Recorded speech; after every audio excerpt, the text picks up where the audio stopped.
All right. So tonight is getting to the close. What does getting to the close mean to you guys?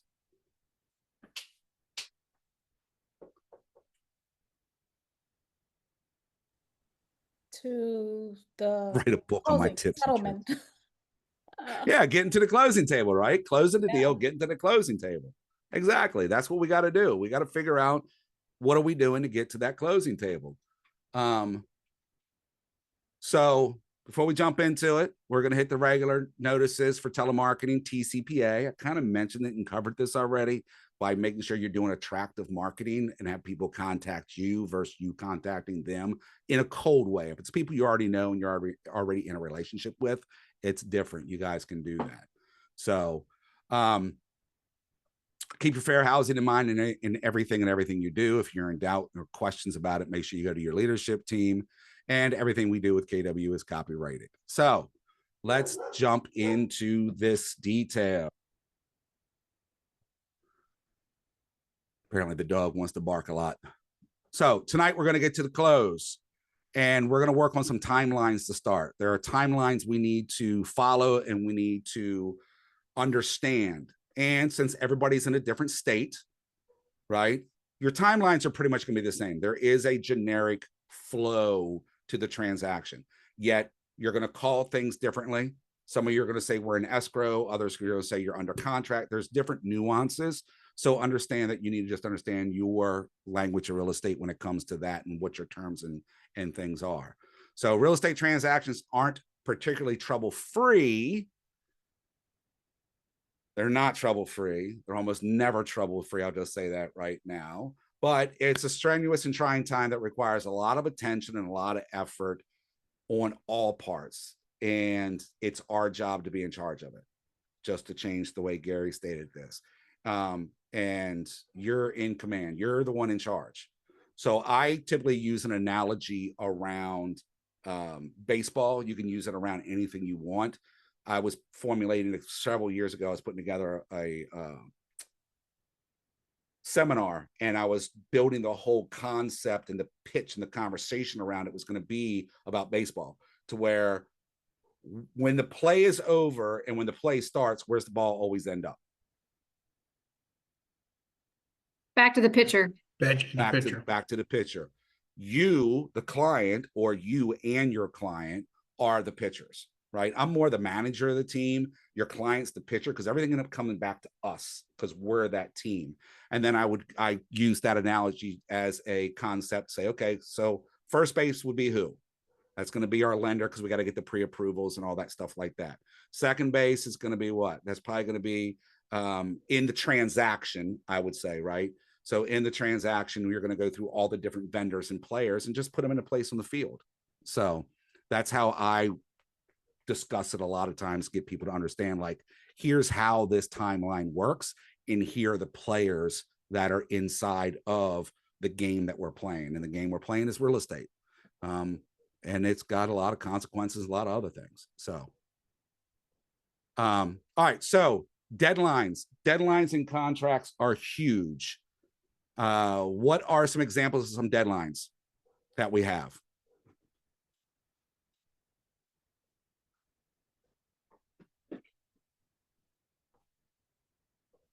What are some examples of deadlines? EMD. I was going to say inspection, appraisal. Okay. I see you all reading the chat like I am. You just wanted to hear your voice. That's cool. I'll take some voices. It's all right. I can read it too. Getting information in MLS. That's a good one that a lot of people don't think about, particularly on the listing side when we're talking about sellers. Financing requirements have deadlines. There you go. Contract ratification. Tell me more what you're thinking about with that. I'm not saying you're wrong. I just want to know where your mind is at on it. I have a contract from a buyer. Sorry, the buyer has signed off on the buyer contract, and there's time attached to that after they've signed it to get it to the broker. Okay, all right. So it's more of a time frame of once it's about sharing the documentation. So in Yeah, other words, once you have ratified a contract or you signed your buyer broker agreement or your listing agreement, there's an obligation that we have to give copies to the consumer. And there's no real deadline to it. The language used just about everywhere is in a reasonable time. The plus side is when you're using things like DocuSign, once the document is completely finished, it typically sends out a final copy to everybody. Now, with the exception of your compliance requirements, now I got to get it turned into the broker for compliance. You have deadlines with that. That's not going to impact your, I don't want to say that because there's another part in here tonight we're going to talk about. I'll say it. It doesn't really impact your contracts, but it could impact what?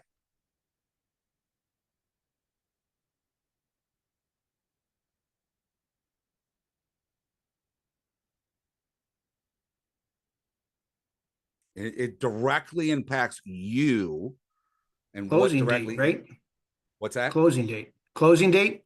Nope, not a closing date. It could, depending on how strict your compliance people are, but it really impacts you personally directly as the agent if you don't do your compliance. Make it rain in here. Your commission. Commission. Yeah. If you're, I know we have the rule, if your compliance isn't approved, you're not getting your check. Because we, as the brokerage, are responsible. So if the state comes in to audit us and we've got documentation that's not complete or inaccurate, and we've already paid out on it and closed it, we can be punished for that. We can be fined or disciplined or whatever they do, you know, because that's an audit. That's something that can happen. It can happen to you. You as an individual agent can get audited on your paperwork. So what does that look like if you get audited and your stuff's not accurate? So it's important to make sure your documentation is accurate. And as Seth mentioned, practice it every day. The scenario I kind of gave you guys tonight, we left this listing appointment. We looked over the listing agreement, and in the state of Maryland, and I don't know, most of us probably have this, you know, you have a begin and end date to all agreements, but then in our listing agreement, we have you can terminate this agreement at any time, and here are the rules for terminating that agreement. And we write in what that is. I personally write in mine by mutual agreement with 72 hours written notice. Shoot me a text, shoot me an email, send me a carrier pigeon, just send me something that says you want to fire me and we're good to go, right? Now I put 72 hours on it personally because if they're being emotional about something and we haven't been able to have a real conversation to where I can help control the emotions and they're just not reacting to something, that's why I put 72 hours in there so I can get a chance to actually maybe salvage it. However, stop and think about it. If somebody's going to fire you, you were probably already thinking about firing them. So typically it's like, all right, we're good. Have a nice day. So it depends on things like that. But, okay. So let's get into some more. So contract timelines, contract acceptance. The clock starts at contract acceptance.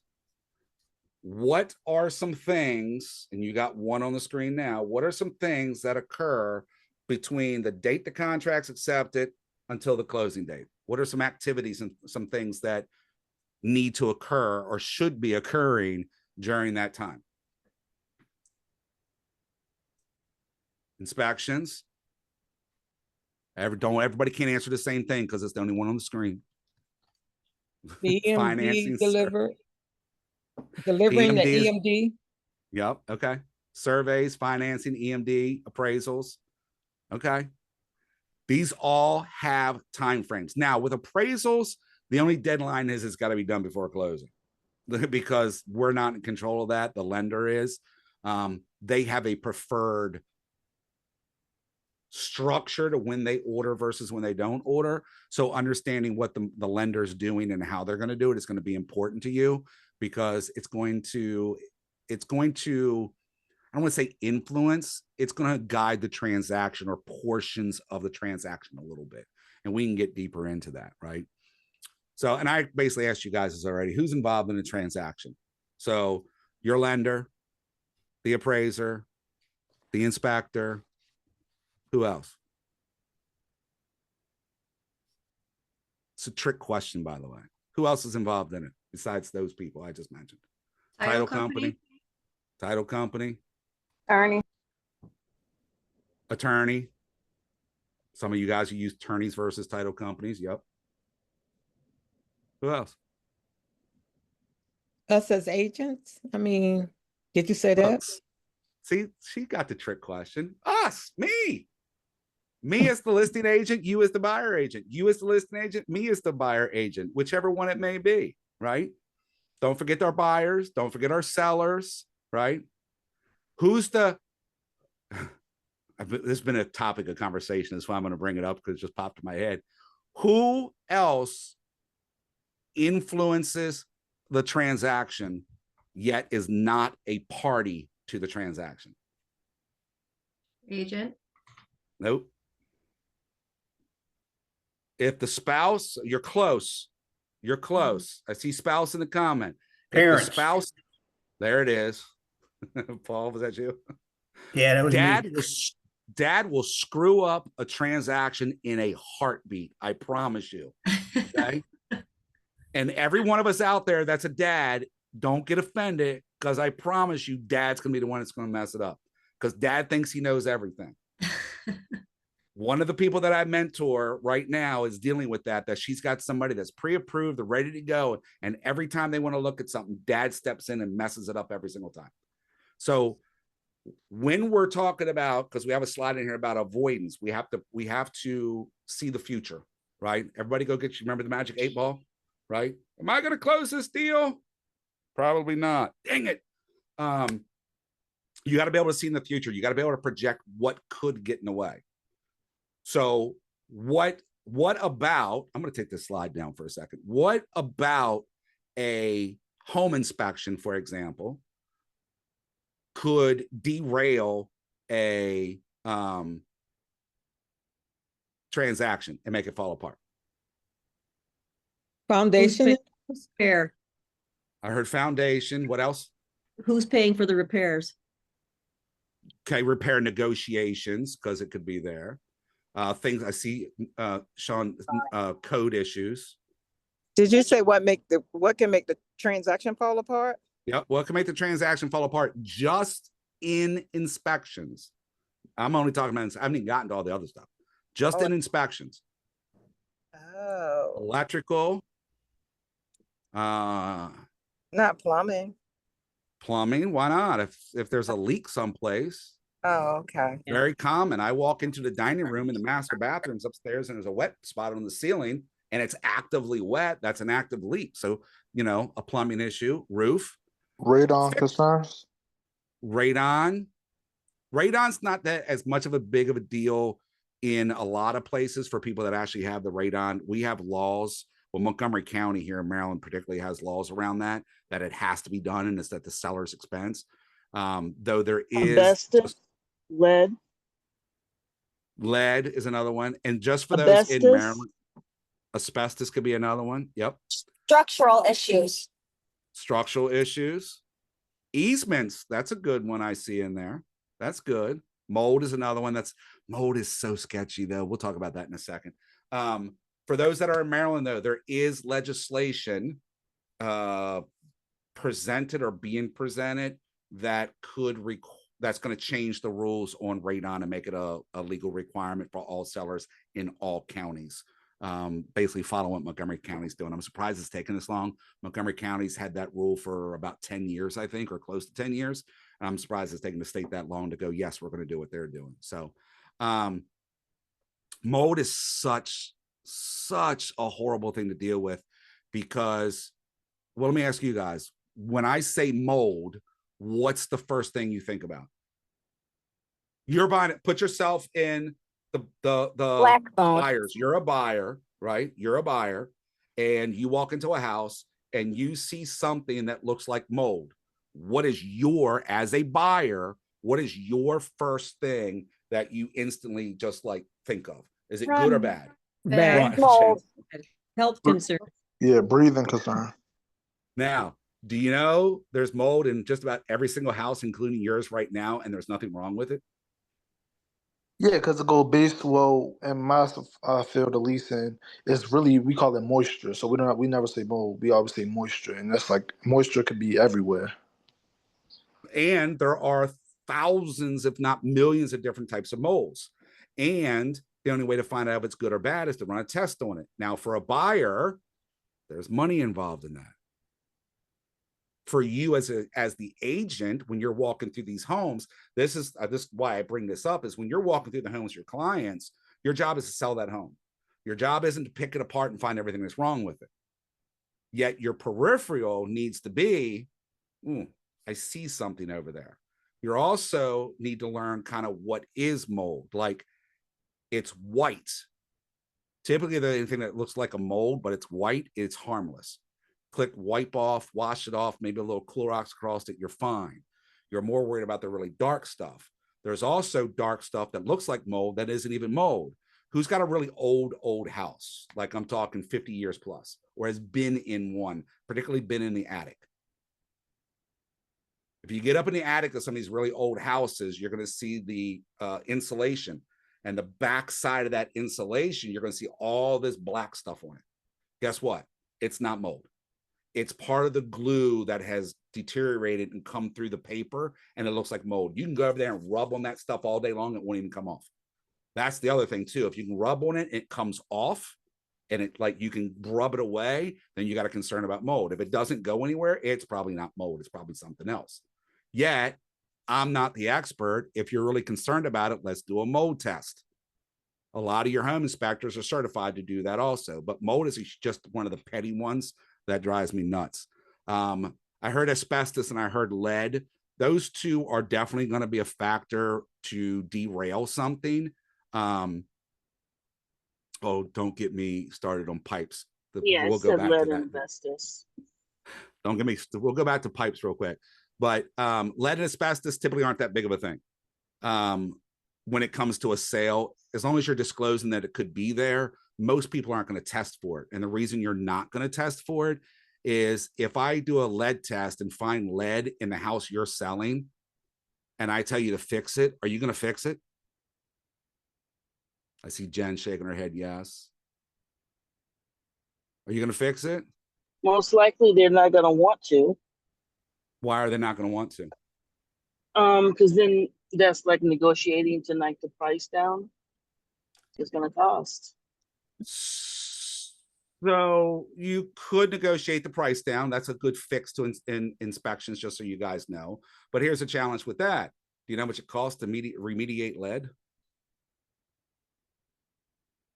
It's not something simple you can actually do. And in most of your homes, unless it's one that has been untouched for the entire 60 years it's been in existence, or 100 years it's been in existence, it's probably got lead in it. I tell every buyer, if they go into something prior to 1978, there's probably lead in this house someplace. But they've also painted, they've had windows replaced. Most of the lead you're going to find in homes is going to be on the windows. And if they've had windows replaced, you probably got rid of that. But there's probably lead someplace. And even if you do a lead test, you're probably not going to find it. But lead's something that could make the deal fall apart. Okay, what about financing? What about financing? What can happen in the financing category? They could. Life happens, like life issues. Yeah, they It could decide not to go buy that. appraise. They The decide to buy interest that rate car goes they up should've- above what they're approved for. That's a good one. Did y'all hear that? That's a good one.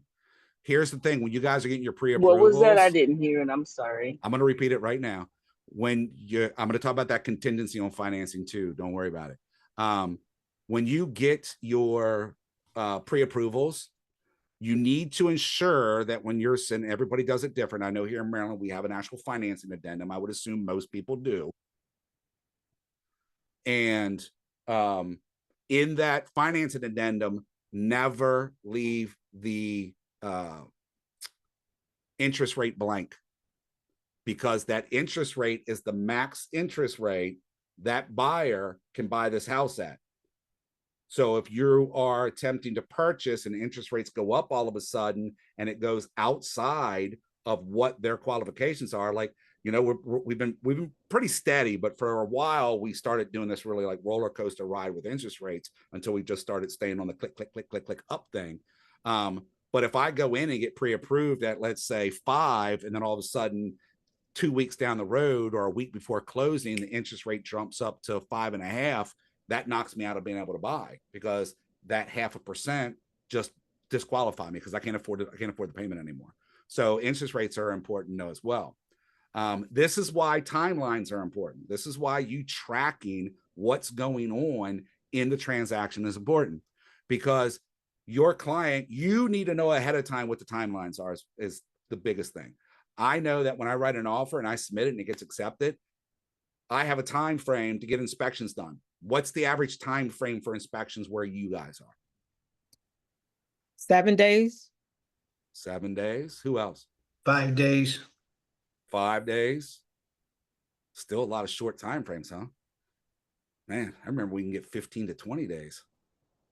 Ours is still 20 here in Is it? Wisconsin. Mhm. Okay. So that tells us what, though, in that timeline, that means that I have to schedule, attend, negotiate, and clear all inspections in that 14, 7, 20, 10, whatever that time frame is. So knowing that you have to get it done in a certain time frame, you need to know when's your clock start. So in the state of Maryland, let me rephrase that. In everywhere but Montgomery County, we use midnight. So if I ratify the contract right now at 6:46 p.m. Eastern time, that means my clock for my inspections start at midnight. So tomorrow's day one. It doesn't start today. I also get until midnight of the last day to submit anything to clear my inspections. Montgomery County, it's like 6 o'clock or something like that. I don't know. They do it different down there. They're in their own world. Anybody from Montgomery County in here that wants to go to school? Put them up.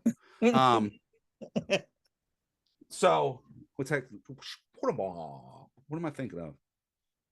Anyways, some movie or some cartoon I just thought of.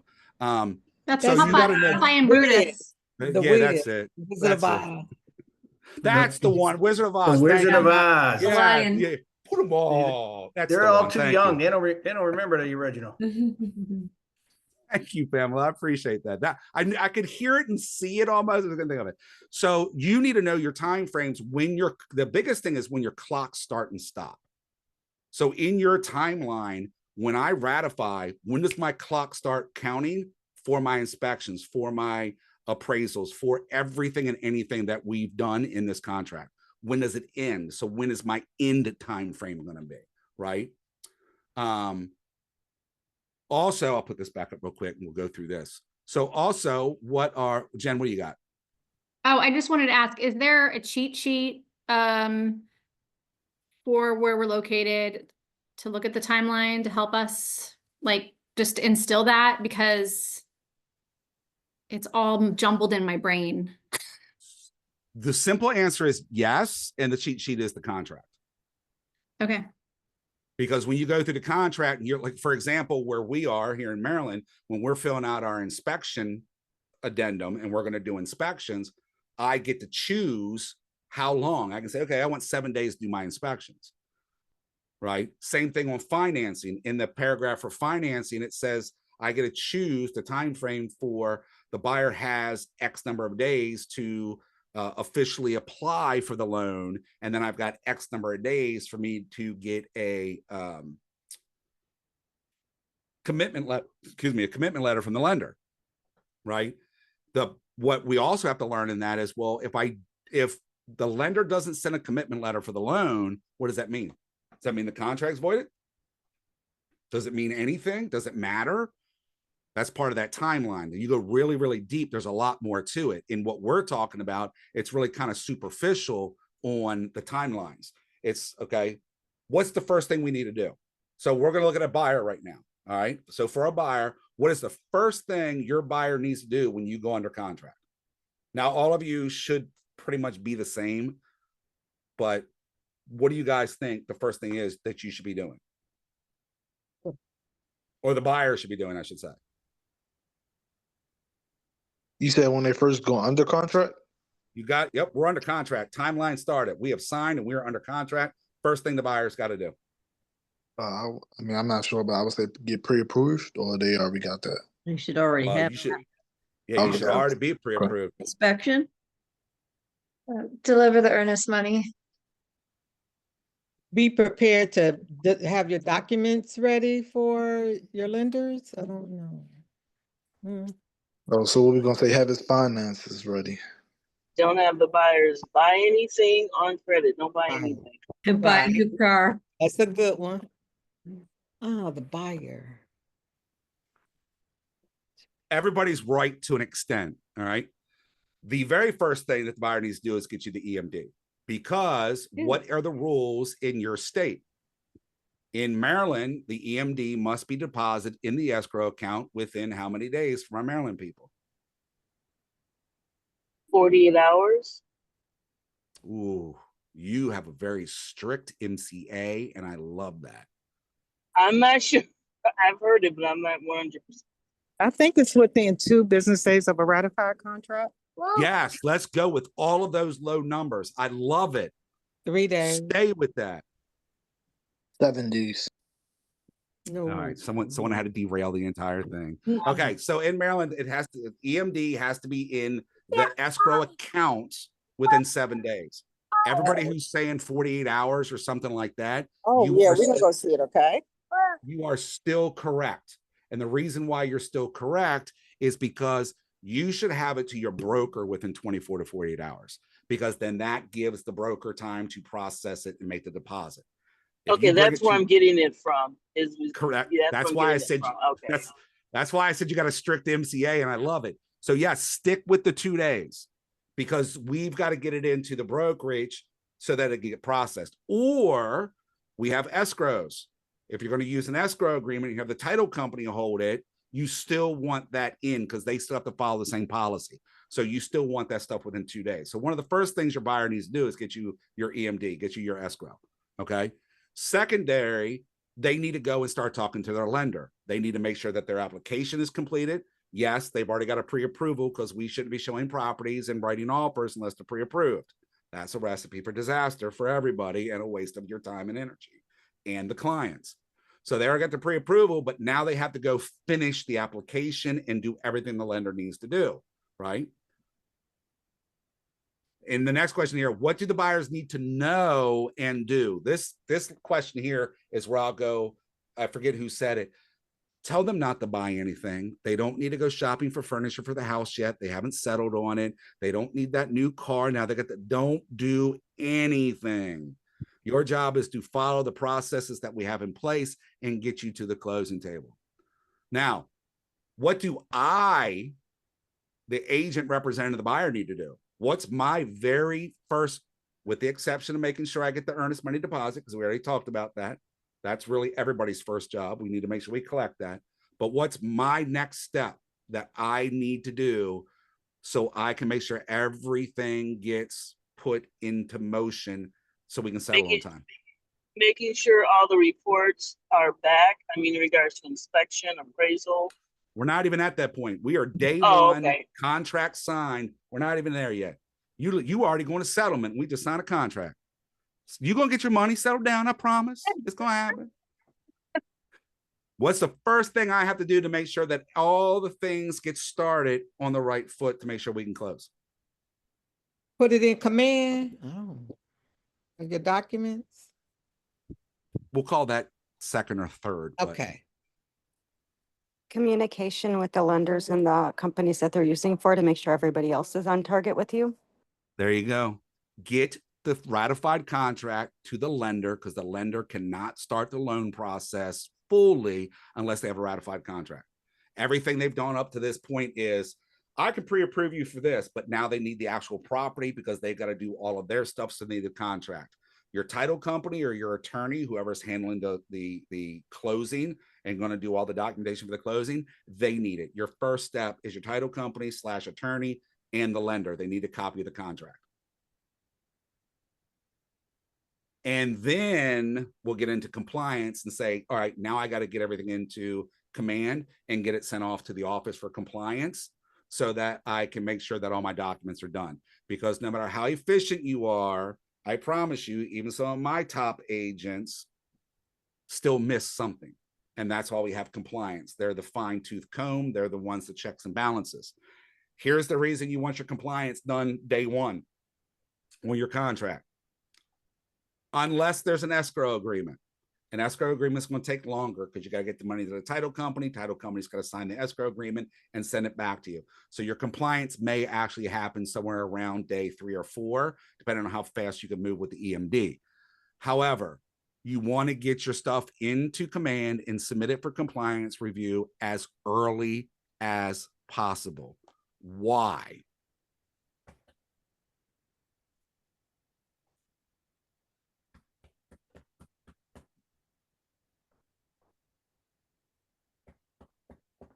So if anything is wrong, you can get it fixed, correct? I mean, pretty much, quickly. Correct. And here's why. I won't even ask why. I'll just tell you why. Because it's not about losing your client. There's potential some liabilities in there. The biggest thing is, let's say you go to the closing table, you close, then you submit everything to the office, and then your compliance person comes back and says you're missing 2 documents and 3 signatures and 2 initials. Have you ever gone to somebody after you've closed a transaction and said, hey, I need you to sign some stuff and correct it? How well is that going to go over? You're probably not going to get checking it that done, before you submit it. right? They're probably not going to sign it. So the sooner you get your compliance done and checked, the sooner you can go back. And folks, there is nothing wrong with going to your people and saying, hey, Jen, it's Matt. Send everything into my compliance people. And guess what? I'm human. We missed a signature on something. I'm going to send this over to you and get it signed. Is that okay? Cool. It's so early in the transaction that it's not a big deal, right? Seth said, check everything 3 times. And I promise you're still going to miss something. I teach this stuff and I still make mistakes from time to time. Now, luckily mine are minor and I get it kicked back and I go, dang it, I should have known that, right? But it happens on a regular basis. Again, it's early. If I went to Jen 4 days after we ratified and said, hey, Jen, my compliance person came back, even 5 or 6 days, and said, hey, we missed an initial on something. I need you to sign something to send it over to you. Jen's going to go, okay, cool. Now, if I come to her a week before closing, oh, hey, Jen, we missed something on the documents. What? Is that going to mess up? Am I still going to be able to buy the house? That consumer's mind is like, we made an error and we're this far into the process. I'm going to freak out. Not everybody. You're going to have some that are going to do that. You're going to have some others that are going to go, okay, keep in mind, it's about how we present it though, right? So in here, it's like, what does the rest of the team do? The other agent, inspectors, and lenders. We kind of talked about a lot of that. You need to know what their job is and what their time frames are. So I'm going to go back to what we need to do. The first thing we need to do is our sending to title and lender. The next is we need to, from a buyer's point of view, because we're talking about buyer side, then I need to schedule everything. So now I need to go schedule my home inspection, my termite inspection, my radon inspection, my lead inspection, my well inspection, my water quality inspection, whatever all the inspections are that my client chose to do, right? Or the ones I couldn't talk them out of because they're wasting their money. I'm going to be honest. I'll say it, even though it's recorded. Some of them, they're just, people get nervous. I want to do all of this stuff. No, you really don't. You don't, promise me. There's no reason to do it. House was built in 2024. We don't need to do a lead inspection. Okay, settle down. So we have to know what's relevant and what's actually important versus what's a waste of money to the consumer. Now, ultimately, it's still their choice, yet it's our job to educate them. So we have to schedule those inspections. We have to attend those inspections. As a buyer's agent, you should never not be there. Why is that a case? What do you guys think? You're talking about there's an inspection appointment, the buyer agent should be at the property? Yep. You should be at every one of them. Because something might come up that wasn't mentioned previously. You're in the right ballpark. I'll give it to you. If Couple facts. if anything's missed, it's gonna come on you, not the inspector. Not necessarily. Some consumers could go, why didn't you tell me about it? I'm not the inspector. This is where educating them in the first place of, I'm the real estate agent. I'm your negotiator and your friend. I'm not the home inspector. I don't do construction. Those of you fellas out there and ladies out there that actually do construction and have the handyman services or have done in the past, you're still not that person. You're a real estate agent. Let the other people handle it. That skill set's still useful when you're doing a preview of a home and you're walking through it to go, hey, you see that over there? I promise you the inspector is going to mention it when they come out for the home inspection. Here's what I know about it. We'll see what the home inspector says. You could do something like that. The other factor, though, is you want to hear how the home inspector is presenting that information. Because some home inspectors, and this is why you got to make sure that you're working with quality home inspectors, some home inspectors, starting to get to be too many of them, like to put the fear of God into people and tell them things need to be replaced. This is broken. This is bad. I don't know why they do it. I don't know if it's a whole, I don't even know why sometimes. So then your buyer gets all upset and nervous and they want to start pulling the plug on the deal because it's too much work and I don't want to deal with it. But if you're there and you can hear things that are being said, you have the ability to minimize it and catch that home inspector and go, well, hold on a minute, right? Like water heaters, okay? Water heaters are some of the biggest ones. The water heater is out of date. It's old. It's beyond its life expectancy. Okay, so what does that mean? Means nothing. Does it work? Does it put out hot water? Yeah, it could go another 5 to 10 years. As long as you're maintaining it. I promise you, a lot of you right now probably got HVAC systems in your house, unless you got a brand new one, that's outside its date. And guess what? Does it still heat and cool your house? Yep. Do you know that other shoe's going to drop eventually? You're going to have to get it replaced? Yep.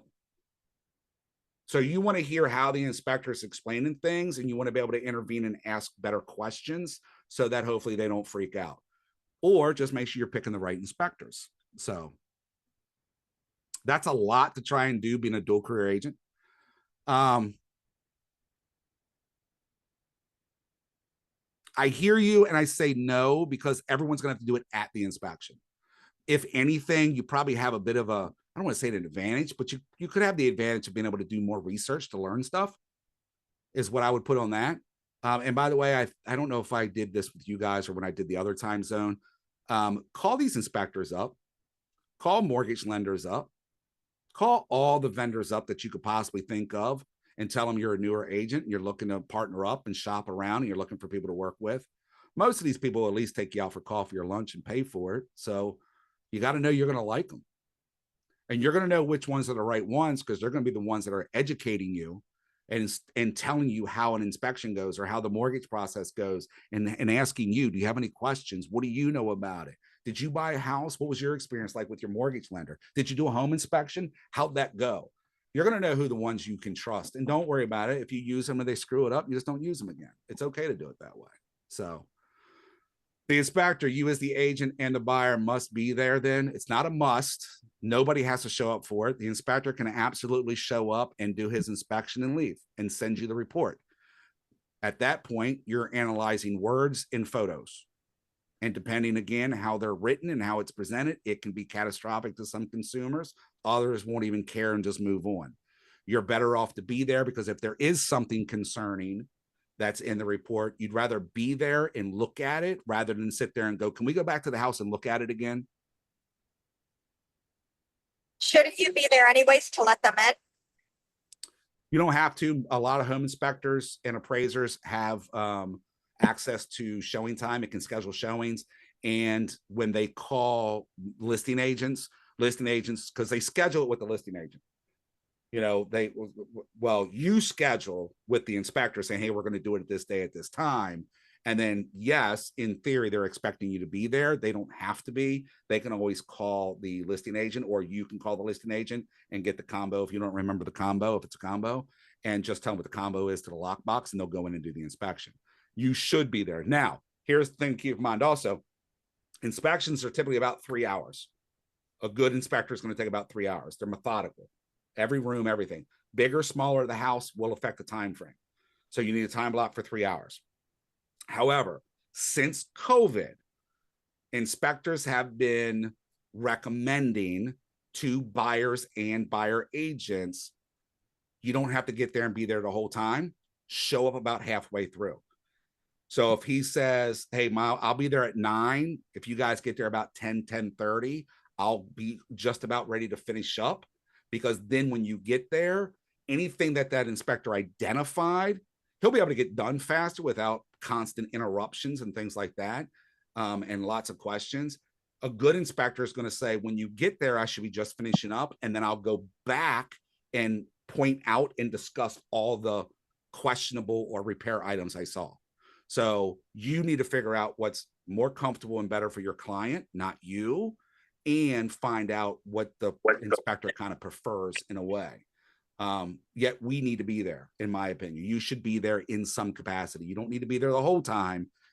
You just need to find out, again, what's best for your client, because your client can go for the entire time. And if you're not there the whole time they're there, you know, they may have said, no, you can come later, it's okay. But in the back of their mind, are they sitting there going, what, am I not important enough for you to be here? So you got to figure out how you want to run your business when it comes to that. All right.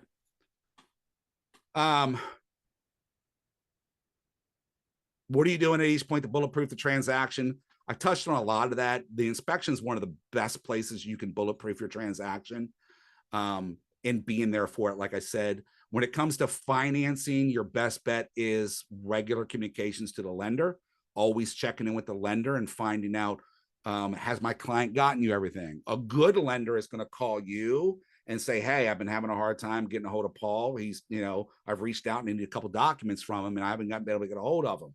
I may know what the lender doesn't know. It's like, hey, well, Paul went out of town for business and I knew he's going to be off the grid if he didn't tell you, sorry, but he'll be back like tomorrow. We should be able to get it taken care of. Okay, no, nobody has to panic. Versus, what do you mean he's not calling you? Okay, I'm going to his house and knocking on his door because I've been able to get a hold of him myself. So regular check-ins with everybody in the whole process and making sure that everybody's still on track with what's going on. And that's just the buy side. That's what you as the buyer agent are doing, right? I'm going to verify my earnest monies here. I'm going to schedule my inspection. I'm going to notify the listing agent that we're coming on such and such a day. The seller has an obligation to make the home available, but they don't have to agree to the day of your inspection. Don't freak out. They normally don't do that. They're going to agree to it because they're trying to sell their house. So they're not going to like automatically tell you no. Yet you need to make notification to the listing agent of, hey, we're coming on this day at this time to do the inspection. Is that good? I have in the past, one of my inspectors I can schedule online. So when I write my offer, I'll go schedule the inspection the day I write the offer in hopes that I'm going to ratify. That way, as soon as they say, hey, we're ratified, I'm like, good, we're going tomorrow for the inspection. I already set it up. That listing agent already, and I'm using it as a leverage tool because when you schedule those inspections like that, particularly online, it asks who the listing agent is. So they get the notification that I scheduled the inspection. I think it makes us look more serious. So when I submit the offer, it's a clean, everything's right with the offer. And I've got an inspection scheduled already. It shows we're serious. We're ready to move forward quickly. I use it as hopefully a way to influence them when they're making their decision. Like, well, these people already scheduled the inspection. We should just do them. They're ready to go. A little more positive energy, if you will, around it. Once your stuff is done, once your contingency, particularly for your home inspection is done. Now we have to clear it. And that all has to happen within that 5, 7, whatever time frame you've done. So you have to know what the rules are or in your inspections. Again, time frames, right? When I get my inspections, I, as the buyer agent in the state of Maryland, I have up until midnight of the last day of my inspection period to send, keep this in mind, folks, to send my inspection notice. I don't have to clear everything by the end of it. I have until the last day to send my inspection notice. So don't rush to send inspection notices until everything's done. I've seen agents that have gone and sent, oh, the inspection's done, but the radon's not back and the pest isn't back and the well's not back and the septic's not back. So, but here's this part. You don't send anything over to start that, hey, this is what we're asking for or not asking for until all reports are back. Don't muddy the waters by having multiple different things going on. And technically, once you send, in the state of Maryland, I'm speaking, in the state of Maryland, once I send that inspection notice over, my time frames have now stopped. Anything else I send is pointless because I just initiated the end of my inspection period. So you do all your inspections. They all have to be done before the end of your time frame. Again, 5, 7, 20 days, whatever it is. Once I get all my inspections back, then I'll send my inspection notice. It can be before the end of my time frame, or I might want to wait as long as possible. Okay. Then I send my inspection notice off. It gets to the listing agent. And going back to Jen, to your question about the cheat sheet, this is where you have to read the inspection notice and your inspection addendum, because you need to understand what the time frames are. When I send this out, the listing side has, what is it, 2 or 3 days? I think it's 3 days. No, 5 days. They have 5 days to review it and respond to me. Then when they send it back saying yes, no, whatever they're sending to me, if it requires a response from my buyer, I now have 5 days to send it back to them. So you need to know what that is. And as long as we keep going back and forth, that 5-day rule applies all the way through. Some of you might have you get to send it, you get to receive it, and that's it. You get one shot and you're done. I don't know. This is why you need to know your paperwork inside and out, so you make sure you're doing it the right way. Okay. Appraisals, those are aspects with the lender. The lender is typically not going to order the appraisal until they reach a certain point in the loan process, because if they start running into a challenge, they think there's a chance they're not going to be able to actually give this loan. They don't want to waste anybody's time or money and order the appraisal. However, you need to be on top of all of that, because how long does an appraisal take? Any idea how long? Let me ask it this way. How long is an appraiser given? What's the time frame they're permitted to take to do an actual appraisal? 5 days, 5 to 7 days. I hear 5 days, 72 hours. Kind of wish. Is that where it is for you? I see your question marks. Do you know for sure, Sean, that that's 5 days, or are you just taking a guess? 3 days. It's okay. I'm just taking a guess. Okay, that's fine. When I said that, meaning that they get it done and then they submit it. So I didn't know if you were asking when they had to get it submitted or how long it take them to do it.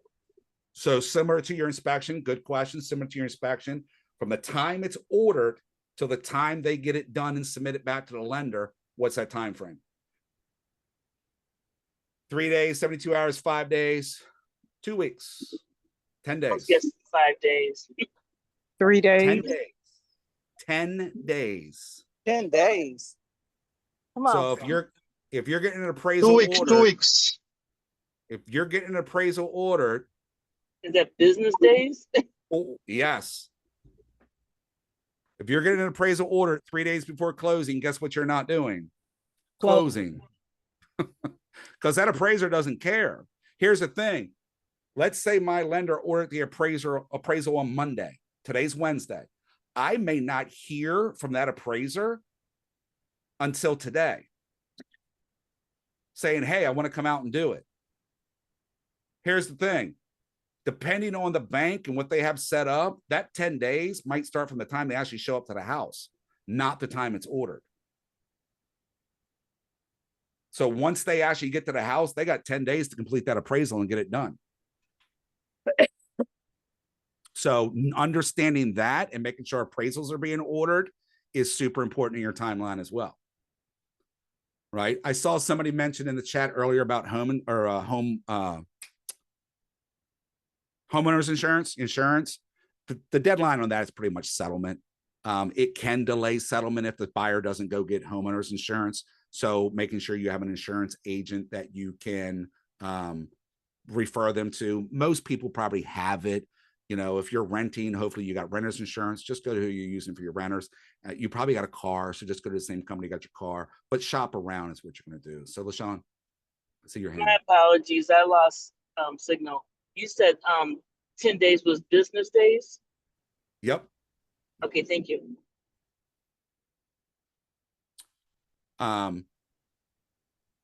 So Matt, I have a question.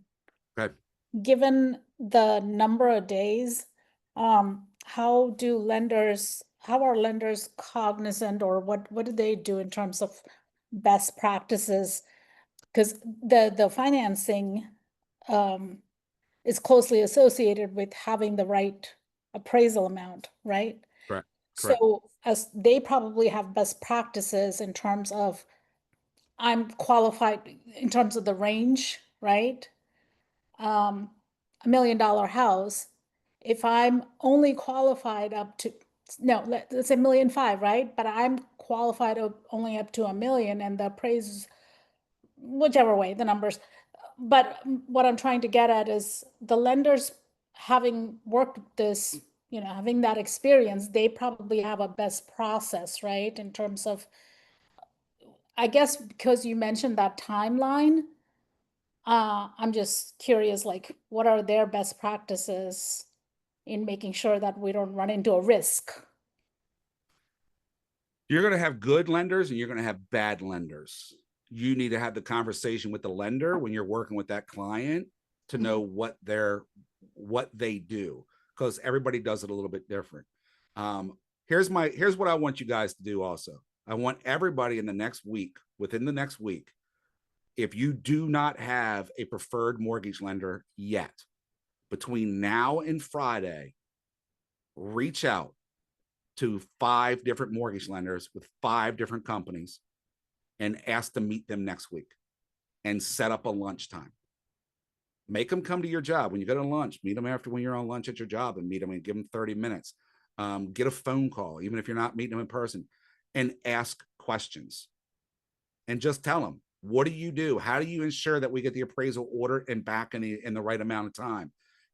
What do you do? Like, some of the other questions to ask them as well are things like, do you get pre-approvals or pre-authorizations? They're 2 different things. Do you do pre-underwriting? Because there are lenders out there that will pre-underwrite. They'll do the entire loan process to where all they got to do is fill in a purchase price on the house and the taxes on the house. Like, we know you're approved to this amount. We're going to do everything as if we had a home. They do a whole pre-underwriting so that when the contract comes in, they can close in like 2 weeks. Like, they can get it done really, really quick. So find people that do that if that's an option. Real quick in the comments, deadlines Monday through Friday. The deadlines are according to what your contract says. Most deals are not Monday through Friday. Most of your timelines are done. I have to have a home inspection put in by midnight on Saturday because that's my 5th day or my 8th day. It could be a weekend. You got to read your contracts and understand what your contracts say in your area, though. As far as best practice go with the lender, you got to find the lender that's going to be able to get the job done. I will tell you this. We listen and we don't judge. Stay away from the banks and the credit unions. Okay? That's just my number 1 recommendation. We got any military folks here in this group? Oh, we got nobody in the West. Yeah, we do. Yes. Yep. Okay, don't Morning, take this. Tiffany. Don't take this the wrong way. Navy Federal is not Come going to back. help you when it comes to buying a house. No, it's Hi, not. Ben. Come here. So here's the deal. And I don't say that because they're not going to give you good rates. They're not going to take care of you. It's because they work Monday through Friday, 9 to 5. You need a mortgage lender that works the hours you work. I need to be able to call my mortgage lender up on Saturday at 2:00 in the afternoon or 6:00 in the evening and say, we just got finished looking at a house. It's different. It's a little bit different than the price point that we were working in. We know that they qualify for it, but they weren't willing to go that high until we found this house. I need a new pre-approval letter and I need you to run some numbers. I need that lender to stop whatever they're doing and sit down and give me a new worksheet, give me a new pre-approval for the property we found so that I can write the offer. Oh, this is what I'm glad I said that. One of the things I want to say earlier, the biggest time frame in all of this, do you know what the number 1 time frame is in everything involving a transaction? And who the number 1 person is responsible for that time frame and achieving it? Closing date? Nope. I heard somebody say something besides closing date. The offer. What about the offer? Getting it in agreement, like pretty much going from one person to the other, from the buyer. No, before that. You were so close. Before that. Getting it accepted? Nope, before that. Submitting the offer.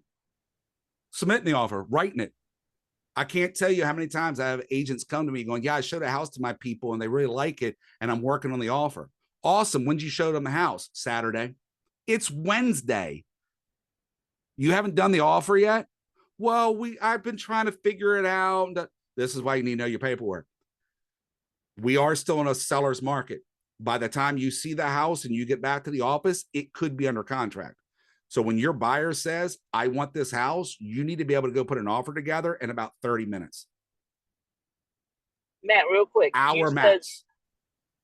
Go ahead, LaShawn. Okay, real quick. You said not banks or credit unions. You talking about because of the hours they have? Is that right? They have no urgency. Okay, thank you. Yeah, they have no urgency. They don't work weekends. They don't work it. Now, I had an open house that I did towards the end of last year, and I had lenders show up from, I don't know, one of the banks. He was out Saturday pounding the pavement, showing up at open houses. As much as I commend him and as much as I think that was great, and he had some good products, I didn't trust him. Now, he told me he wasn't like everybody else and he worked all hours. If you can find a bank lender that will work all those hours, that's great. Here's the challenge. Their back-end support, they only work Monday through Friday. My back-end support, my lenders, if we needed something done over the weekend, the processors would do it. So you got to have somebody that's going to work the hours we work when it comes to the lenders. But back to, look, oh, come on. We throwing Amy out there? Amy don't even live in the state anymore. She's living it up in Florida, for goodness sakes. Anyways, if you guys do need somebody, you can call Amy. Amy's got one of the biggest teams with Direct Mortgage. Her and her team do great stuff. Amy's good people. I'm just teasing. So Jen, put it in the comments if you haven't seen it. Amy's great with Direct Mortgage. Here's on a legit note though, Amy's an exception to the rule. You still want somebody local. Because if there's something that has to be done, I've had lenders leave their office and drive to somebody's house to get a signature because they needed the signature right here, right now. Otherwise, we're not closing, right? Same rule applies to your title companies. You need somebody that you can trust and somebody that's local, and you can just walk into the office and put your foot, you know where, when somebody's not getting something done fast enough. Or they can find you and do it to you if you're not doing what you need to do. So make sure you're dealing with your local people. It's going to be your best benefit to everybody and everything out there. So, okay. Let's jump back in here a little bit and go over some more stuff, because we just got almost finished all of this buyer stuff. So, communication points. We covered this. You need to communicate on a regular basis. You need to figure out what's going to work best for you and your business to ensure there's nothing wrong with over communications. Your mortgage lender, I would probably say that's a Monday, Friday call. You're calling on Monday. Hey, what are we looking like for the week? Is there anything you need me to do to get this moving forward? Yes, no, maybe, I don't know. You call on Friday and you go, how are we looking? It literally could just be that simple. Same thing with title. Don't forget title. Call them up too. You know, how are we looking? Anything come up in the deed search? Anything we got to worry about, right? They're all factors.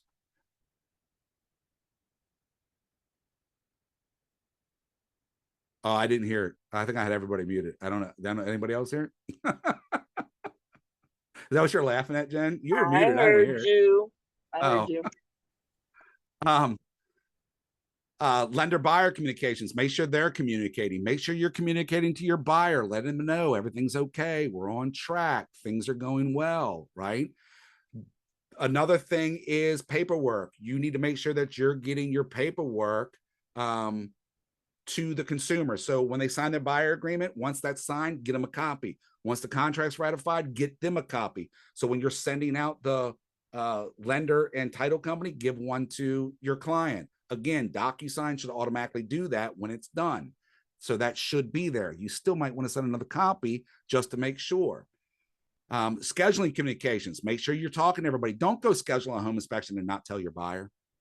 Or don't schedule a home inspection and not go tell the listing agent so they can tell the seller.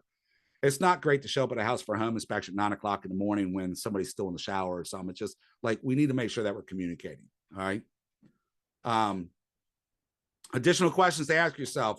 When am I reminding the buyer to make, when am I reminding the buyers to not make big purchases? I wish I could say this isn't a big deal, yet it happens and deals have fallen apart. It is a very small amount. Yeah. If you've got that type of buyer, yeah, you might want to say something every day. Like, you know, you're going to know it. You're, oh man, we're looking at furniture. No, you're not. No, you're not. What do you mean? No, you're not. Because if you're looking at it, you're going to end up buying it. No, you're not. Put it in your Amazon cart, put it in your Wayfair cart. I don't care. Put it in your cart, but don't touch it. Matter of fact, don't put it in your cart because eventually you're going to hit go. Don't spend a dime. So depending on your client and the better relation you have, the better you're going to be able to do it. So when am I communicating? When to set up utilities and how to do it? Here's another thing a lot of people forget about when we're talking about getting to the closing table. You should have on a checklist. I have to write this down. I'm in the process of creating a new checklist for the team. So, and I forgot utilities. So utilities, you need to get from the seller.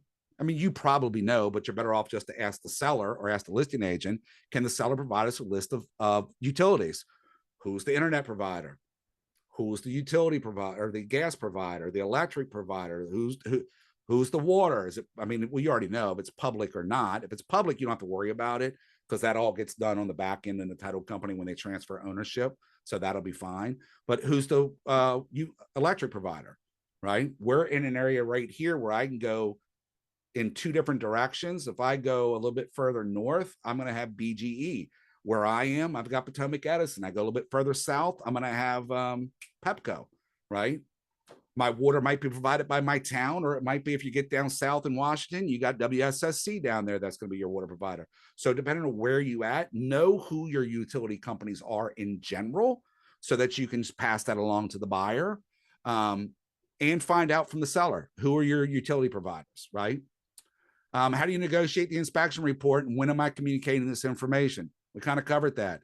You're going to wait till all your inspections are done prior to the end of your inspection period, and then you're going to submit everything.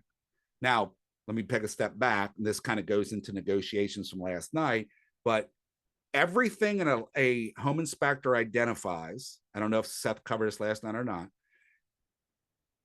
First, let me ask this first. How many pages do you think a home inspection report is?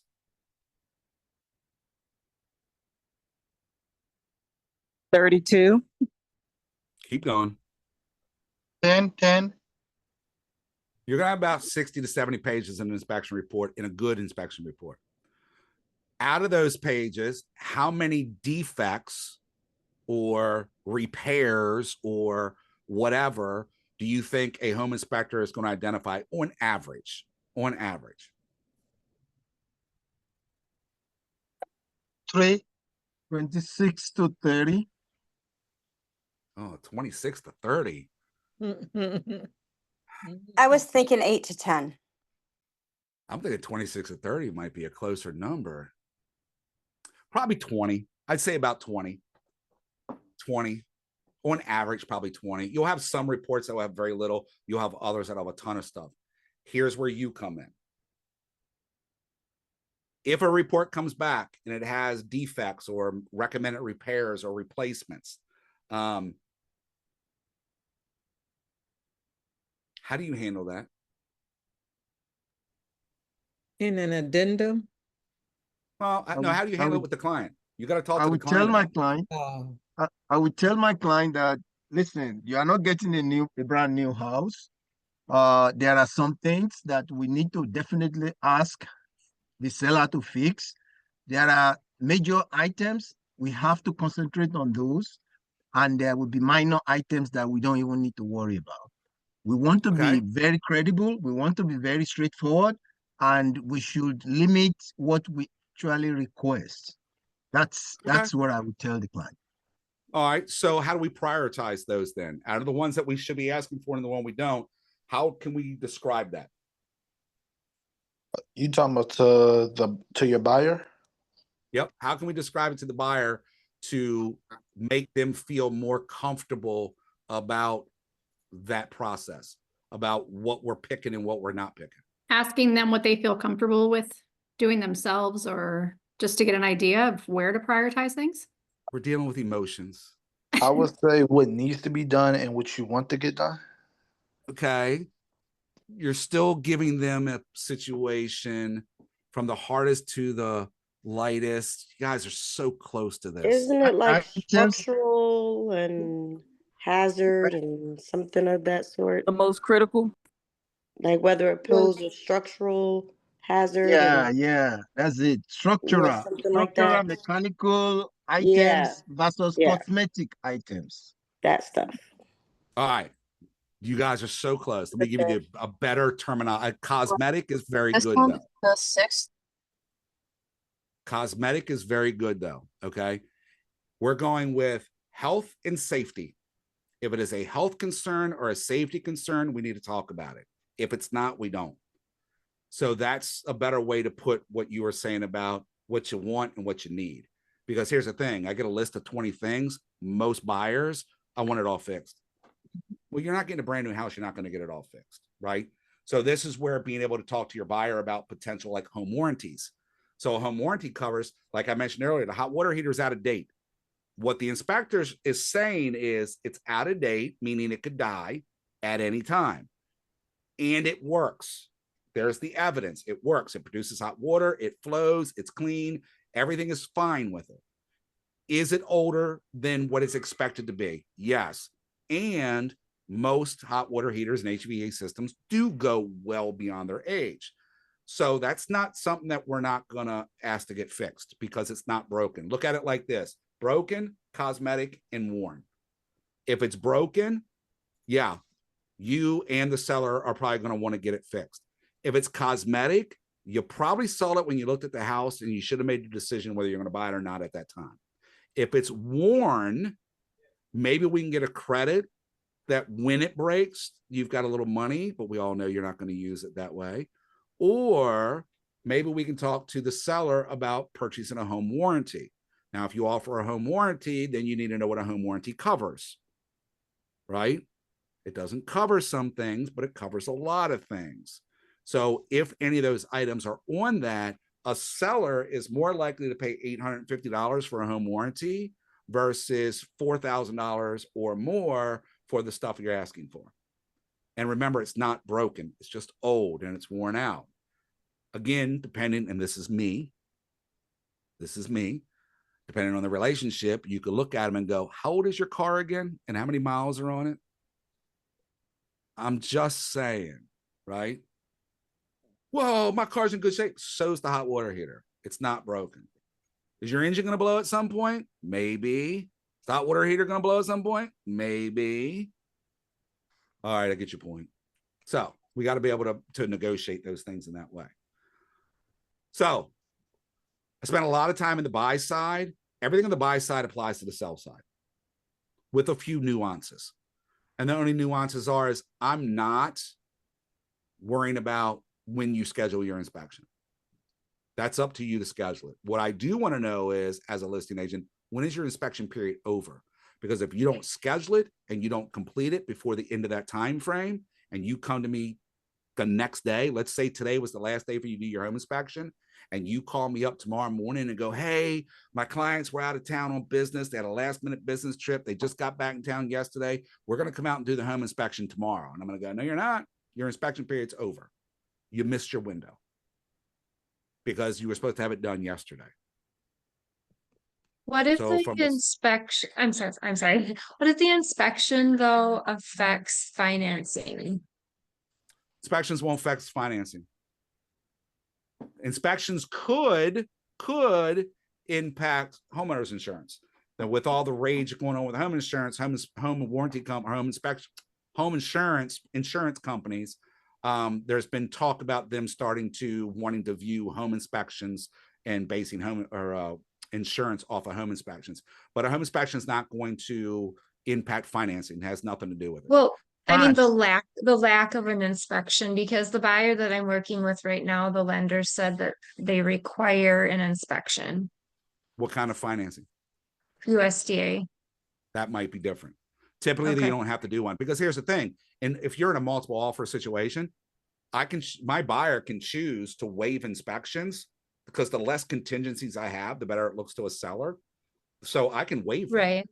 I don't have to do it. Nobody can Right. make me do it. As far as USDA goes, I don't know. I'm not actually Right. sure if that's Okay. real or not.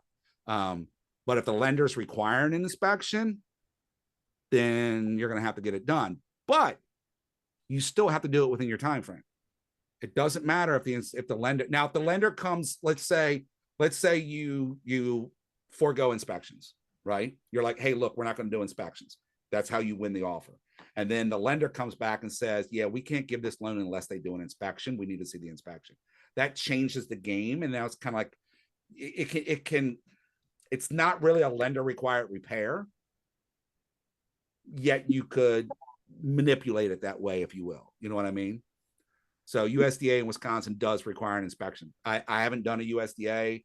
So if it does, it does. This is where you need to know that, because you can never waive it at that point. So you know it has to get done, but you still have to get it done within your time frame, because you're still setting a time frame to do your inspections, whether it's required by the lender or not. Unless, again, you guys need to look into it, unless USDA has different rules and you can just do it whenever you want. I don't know. So that's one of those nuances about USDA loans. If you're going to deal with those, that you need to know what the rules are and how to use them in favor of your client. Good question, though. I've never done a USDA. And who pays for the inspection? What's that? Who pay for the inspection? Buyer pays for the inspection. Out-of-pocket expenses for the buyer. For Same thing every with the houses, appraisal. unless he buy one, What's that? like for every houses, unless he finds some like a good one. Yeah, any house they make an offer on that you go under contract with and you said you're going to do an inspection for, they're going to pay an inspection for every one of those houses. But even though he didn't buy it later, you have to pay. If you're going to what? If he's after inspection, if he didn't like the house, but still he gonna pay for the inspection. If he doesn't like the house? Yeah. If you go under contract and you state in your contract you're going to do an inspection, then you are going to pay for that inspection. If that inspection comes back and the buyer says, I don't like the inspection and I don't want to buy the house now, you're still paying for that inspection. It's a service you're paying for. Okay. Yep. Okay, You're going to thank pay for that inspection no matter what. Again, All right. making sure we get the right house and we only do one inspection is important. Now, with appraisals, it's a little bit different, because with a FHA and VA, your appraisals stick with the property. So if I go into a property and let's say the deal falls apart and another buyer comes in after me and they're buying FHA also, their lender can go pull that appraisal and there's no, they can use that appraisal within like 60 days or 90 days. After that, there has to be a new appraisal, but appraisals can stick with the properties. So Okay. Thank you. no problem. So listing side, again, I need to know when your deadlines are just to hold you accountable to it. Now, some listing agents will actually call you up and go, hey, your inspection notice is due today. If it's not in today, come tomorrow, you can't ask or do anything, you're done. Other listing agents, which you could say are still good listing agents, aren't going to say anything because it's not my job to remind you. And I'm going to wait till you send it to me and I'm going to go, yeah, you missed your window. That was yesterday. You had to have it in last night, not today. So, you know, you as a listing agent need to know deadlines as well. I mentioned earlier about your lending commitment letter. There is in this Maryland contract, we have a spot to put where the deadline for a commitment letter. For us in Maryland, I'm going to specifically talk about Maryland because I'm sure commitment letters are everywhere. The way our contract's written, the only good a commitment letter does, or the lack of a commitment letter does, it gives the seller the ability to walk away. If I don't get the commitment letter within the time frame specified, the seller can go, I don't think they're going to get qualified, so we can void the contract right then and there because they didn't meet that contingency. That's the other part about contingencies in the timelines that we're talking about. You need to know when each one of them is and how it impacts your contract, because your contract can get voided. It can be done right then and there, or one or the other, the buyer or the seller, can end the contract with no penalties and get their EMD back. There's other cases where the EMD might be forfeited to a seller because the buyer violated something. So this goes back into understanding your paperwork and understanding the timeline and why these timelines are so important, because it can dictate whether you move forward or you stop. And it's literally up to the consumer. Now, I have not ever canceled on a listing side based on a commitment letter. Now, my business partner, I just had one where I told him he should have done it because I don't think this guy's qualified to buy.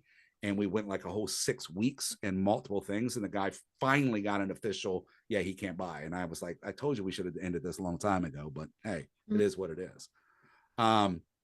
Communications on the seller side is also communicating to the seller. So from the listing agent, I got to tell my seller what's going on. Making sure that I'm providing documentation for the inspections and anything that comes back on those. The last thing you're going to get is going to be your walkthrough. So read your contract and understand what your walkthrough is. In the state of Maryland, the buyer has the right to walk through the property anytime within 5 days of closing, meaning they got to go walk through the property and make sure the property is still in the same condition as it was when they went under contract. So, Charles, I see your comment here. So is the deadline for inspections, it's whatever you make it out to be. Your deadline for your inspections, at least in most contracts, there's no state set time frame that I know of anywhere. It's what you think you're going to be able to get done based on what you want to do. So it could be 3 days, it could be 5 days, it could be 11 days. It can pretty much be whatever you want it to be. So you just have to find out what best practice is in your area. This is also why having your vendors on speed dial to call them is so important also. So, all right, questions on timelines. That was a lot. We did a lot in that time period, talking about timelines. I just want to say something regarding the timeline. In New Jersey, during the attorney review, there are some changes that can be made to the agent-generated contract. And when they make those changes, either side can make it clear that there are no automatic waiver of any of the contingencies, so that each side will give the other at least 3 days warning for any contingency that is about to expire. And this is why you knowing your contracts are so important, because again, everybody's different. Like we just said, Jersey's different than what it is in Maryland, right? Virginia is going to probably be similar to where we are in Maryland. PA, I don't even know what they do in PA sometimes. You can't even fire somebody in PA half the time because the way their stuff's written. But this is why understanding your contracts and your sale process are so important to you. This is why the timelines we're talking about are so kind of generic in the sense of, here's typically what happens. Under contract, submit your documents to the people you need to submit it to, your lender, your title, your attorney, provide copies to your client, schedule your inspections, attend your inspections, clear your inspections, complete financing, get your clear to close, do your walkthrough, and show up to the closing. In short, that's your timeline. Yet for each of you, depending on where you are, there's going to be nuances. And because no transaction is the same every time, there's going to be nuances. I might not have any negotiations in my repairs. Everything came back good. I might have a train wreck of repairs on my hands, right? Appraisals. There are things such as lender required repairs. They typically come from the appraiser. And with FHA, VA, and USDA, appraisers look at the property differently, and they look at it in a safety and health aspect. So they may see something that is a health and safety violation, and they'll come back and go, you need to fix that window, put a railing in on those steps, whatever it may be, in order for me to finish the appraisal. So you can't close until you get that appraisal, but now you got to go back and fix this stuff. That's typically on the seller. Read your contract and understand how it works in your area, but those are nuances that are going to impact your timeline. Could delay your settlement, which goes into avoidance, risk avoidance, and being proactive. Just knowing your contract inside and out and knowing what your timeline looks like is probably about 70% of risk avoidance. The rest of it is fully understanding more of the nuances. Like I asked earlier, what's at risk in a deal? What's going to make it fall apart? It's going to be inspections and financing, right? Those are your two biggest things. Your last one is going to be cold feet, where a buyer just all of a sudden freaks out and goes, I'm not buying this house, right? So what are the best practices to keep the deal alive? We talked about all of that, to be honest with you. Everything we went over were your best practices. You have to be the fiduciary. You have to always act in the best interest of your client, not in the best interest of you. So make sure that what you're doing is in their best interest, even if you think it's bad news. Because they need to know. You have to have the transparency in that, right? Referrals. Not to worry, I got it already. Who, me? You got it already? I don't know if that was for me or not. I won't worry. I got you. Referrals. You should be asking referrals every time your client's happy. In here, it says every conversation. You want to ask them when they're happy. If you ask them when they're mad or they're nervous or they're a little upset, then that's not going to probably work out in your favor. So do it when they're in the best mood and you've got them in the highlight. Ask for referrals all the time. Ask constantly throughout the transaction, and always ask at the closing table, because that's how you're going to keep your stuff in play. So preparing for your future, which is actually the next section, which is really an overview of mindset. I can sum it all up right here in this post-close follow-up. Planning for your future is, what are you going to do in your follow-up? What are you going to do to stay in contact with every past client, every past lead, mainly clients, to get more from them? I'll give you an example of something that my business partner, John, and I just did. We just closed on a property down in Baltimore, and we typically door knock after closing. Closing, I think, was Friday, if I remember correctly. We went out Monday and we went door knocking. And we door knocked the street that the house was on. Now, John was fortunate enough to be able to meet the buyers, really nice people. So I told him, I go, when we're door knocking, we're knocking on their door and we're going to say hi to them. And we did. The woman remembered John, got all excited, brought us into the house. Husband got off the call. We're in the backyard, which is the whole reason she bought this house, because the way the backyard was laid out. We stood out in the backyard and we just talked. And we just made friends. They shared how they met neighbors and all that stuff like that. We're on the listing side, yet we're following up with the buyers. Why?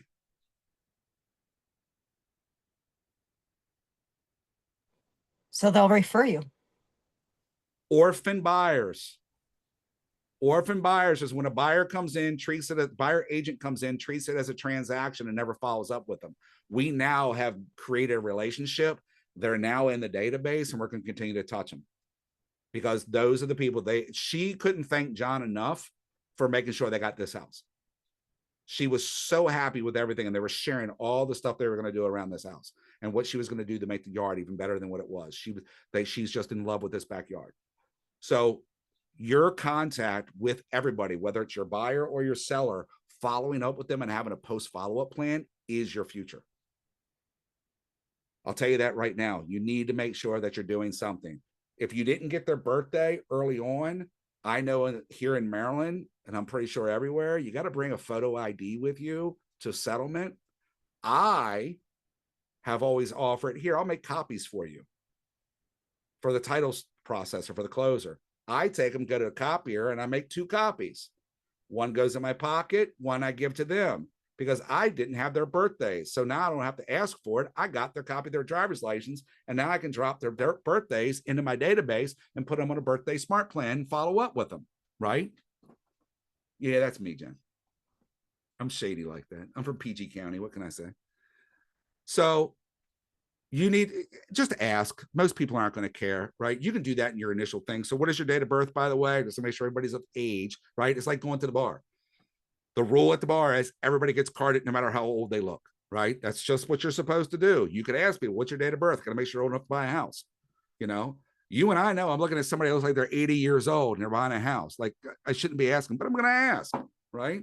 I'll put them on the smart plan for a couple years. Just ask them, or be sneaky about it if you want to, right? If not, be friends with your title company, because because now my closer just takes pictures with his phone. So if I wanted to, I just tell John, send me copies of those. I'll get them. But I need to have a post follow-up system to be ready for the future. I need to know when, where, how I'm going to talk, how I'm going to touch my people, and how I'm going to get more business from them. So I see a hand up. Is that up on purpose? Sorry. Yeah, it is. It is. Go ahead. 2 questions for you. Number one, what do you do about and you touched on it a little bit, but what do you do with people who have cold feet and who just aren't going to commit? And then also, similar question, but what about the fathers? How do you deal with people who are external to the deal, but are like screwing things up? All right. So for the first question, have you ever heard of a dancing chicken? No, dancing chicken? Dancing chicken is where you put the chicken on the stage and there's a fire on the stage and you keep turning the fire up until the chicken's feet gets hot and they dance. That's what you do with cold feet people. No, I'm kidding. Cold feet people is going to be a lot of care and candor, right? To use a generic term. You need to dig deeper. They have cold feet not because they're fearful, it's because they're not educated. Most of the time, it's going to be they don't fully understand what's going on. So you need to spend more time with the cold feet people before you even get to the contract part. So you will hopefully you're going to build a, what's the word I'm looking for? An inner thing inside of you that you're going to be able to learn that. You're going to learn that when you sit down with people, you're going to develop certain questions that are going to help you find out if these people are that A, B, or C buyer or seller. And you're going to be able to ask questions to find out what's making them that. An A buyer, it's really going to be kind of simple because they're just ready to go. Your B and C buyers are the ones that are going to be kind of more of the cold feet, like we're talking about. You're going to learn to ask questions to them. That's going to help dig deeper into what really gives them the cold feet. And then you need to address what the cold feet are. We're dealing with one right now with the dad situation. And what I told AJ was see if she can get another buyer consultation with the buyer without dad. And then because John and I are mentoring her, one of us need to come along because the young man just needs to be told dad's screwing you over in a very polite and professional way, of course, yet he needs to be told. Otherwise, there's not a lot you're going to do about it. Like you have to find your inner lamb or lion, and your lamb's just going to go, this deal's never going to happen. I'm not going to put any more energy into it. So have you ever heard of the takeaway? Like when you're selling, you use a takeaway offer, like, it's probably not for you. You know what I mean? If you take the opportunity away from that person who's being interfered by the family, yet they're serious about buying, they're going to come to you and go, hey, I haven't heard from you. Like they're going to ask you a question. And then that opens the door up for you to go, well, you seem to be listening to your dad more than listening to me. And your dad's not the real estate agent or your parents or whatever the situation is. The reason I was picking on dads is because that's the one that's messing up something right now. Or if you can have a good rapport, and maybe it's a friend, family friend or something like that, and it's somebody you know, you might be able to bring out the line and just look at, I'm going to pick on Nicole because I just saw her name first. Nicole, just stop. Do you want him to buy a house or not? You have no idea what you're talking about. Like, you may have to be direct. You just have to make sure you do everything professionally so it doesn't come back to bite you. When the external person interferes, it's very difficult. You're going to spend a lot of time on the phone with somebody else. Like I don't think I did it with you guys. I think I did when I did the other time zone. We need to keep our emotions in between the lines. So you need to stay professional and stay straight faced when you're dealing with things like that. When you get in the car and you're leaving them, call somebody and just vent. But you're not going to believe what I had to deal with. And it might even be okay to call somebody who's not in real estate because they're going to go, well, I can see why their dad's doing it and it's still bad. Did you think about saying this or saying that? You're going to get advice from somebody. So, I mean, that's the best I got for you on that. Are these like young first-time home buyers or something? Yes. Yeah. Okay. You'll get it beyond the young first-time home buyers, depending on family dynamics. Typically, it's going to be your younger first-time home buyers that you run into those situations. So, Senior citizens as well. They're just more scared than anything.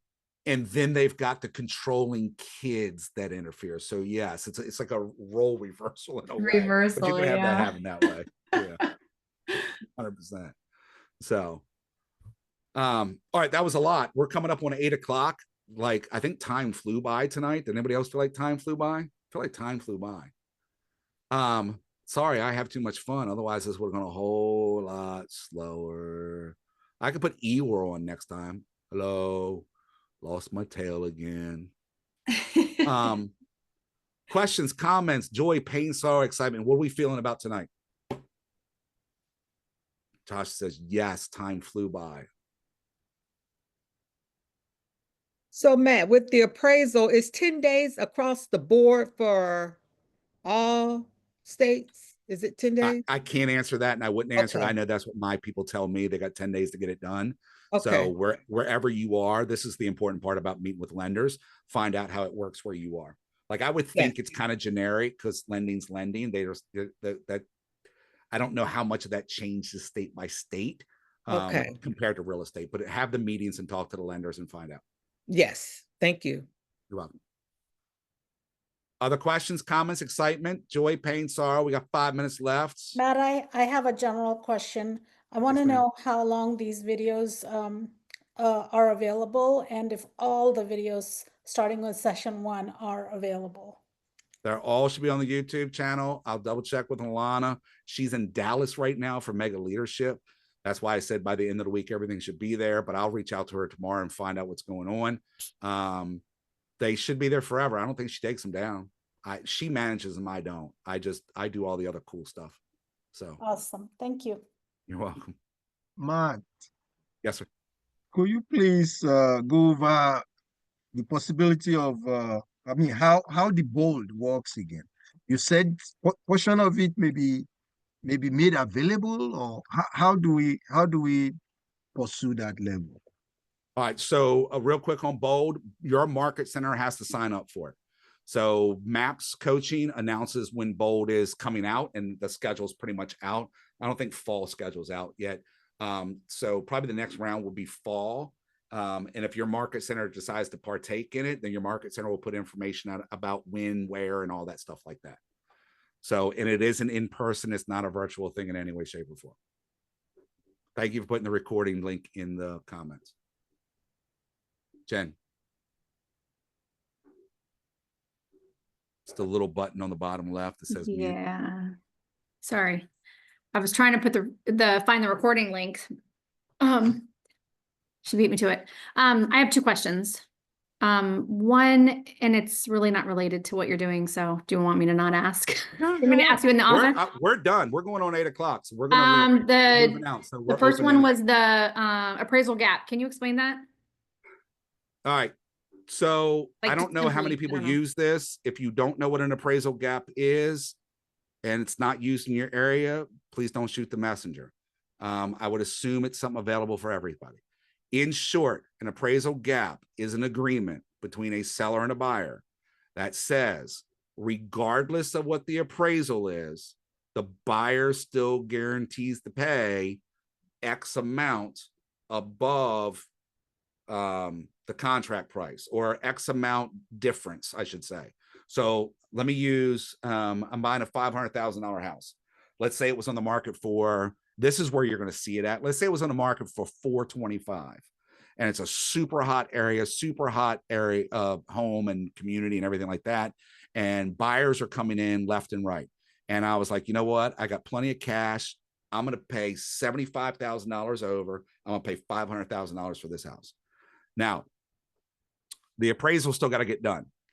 Now, the appraisal comes in. Well, before I get to that, the seller says, I'll take your offer. A good listing agent's going to go, I don't think it's going to appraise for $500,000. So we need a guarantee that you're still going to pay X amount. And that X amount is the X amount over the appraised value. So let's say the appraisal gap that they agree upon is $15,000. And the appraisal comes in at $450, not $500. That means that me, buyer, agrees to pay the appraised value plus $15,000 out of pocket. That's what the appraisal gap is, and basically how it works. It's a challenging tool to use in negotiations, and it's a kind of also a forgotten one in ways as well. So does that help, Jen? Yeah, I was just reading his comment here. That's what I was just looking at. That's insane. Yeah. So is it more of a negotiating tool or something that you would use as a listing agent then, or could it be both ways? Like, if you knew there were multiple offers as a buyer, then then you could say that as like the last like hurrah to try to win it. Like it could go both ways. So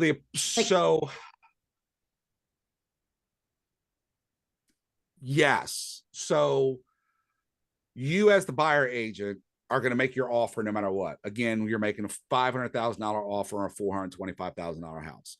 And you hopefully have done your CMAs and you know it's probably not going to appraise for that. It's going to probably appraise for 450, but your buyer really wants it. So you need to have the conversation with your buyer of, look, I'll make this $500,000 offer because you want the house that bad. You do know you're overpaying. They go, I fully understand I'm overpaying it, but I want it that bad. Okay. It's probably going to appraise closer to 450, meaning if the seller knows that, just because you offered so much money, they're probably not going to take your offer because now they know you're just offering so much and they know that it's not going to appraise, and you're going to just turn around and go, well, I'm going to get it for 450. I just want to win the bidding, right? So in order for us to alleviate that, then let's put this appraisal gap in. And this appraisal gap is going to say, hey, we're making a $500,000 offer. And we guarantee to pay, let's say, $25,000 over whatever the appraised value is, up to the contract price, meaning that you're never going to pay more than $500,000. But if the appraisal comes in at $450,000, then you would do $475,000. That's a more attractive offer to a seller. So it would probably come from you.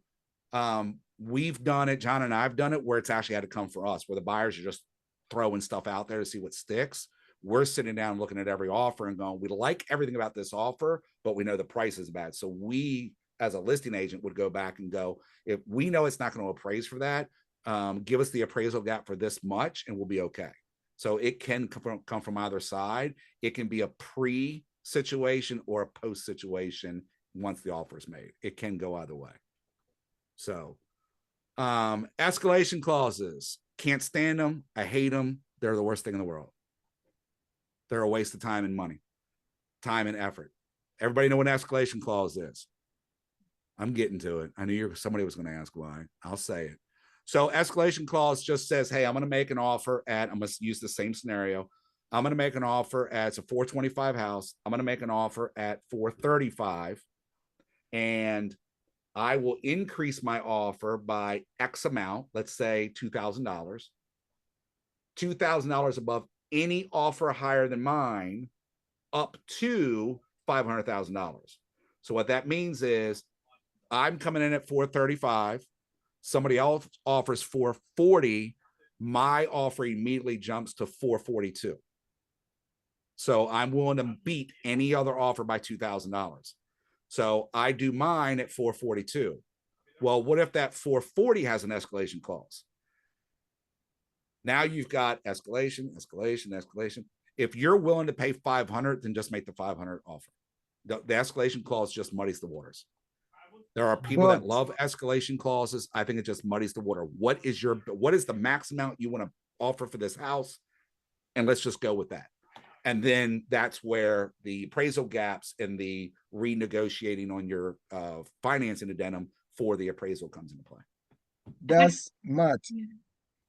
Yep. Matt, if I can interject, right there and then, the example that you just gave is very, very important, to the extent that if you don't have appraisal gap in your escalation clause, then it can go to 500 from 450, but you are still subject to the appraiser any which way. Right. And the escalation clause doesn't guarantee money, because if we do the escalation clause and that listing agent / seller takes me to the max of 500, if that appraisal comes in at 450, guess what? I'm back to 450.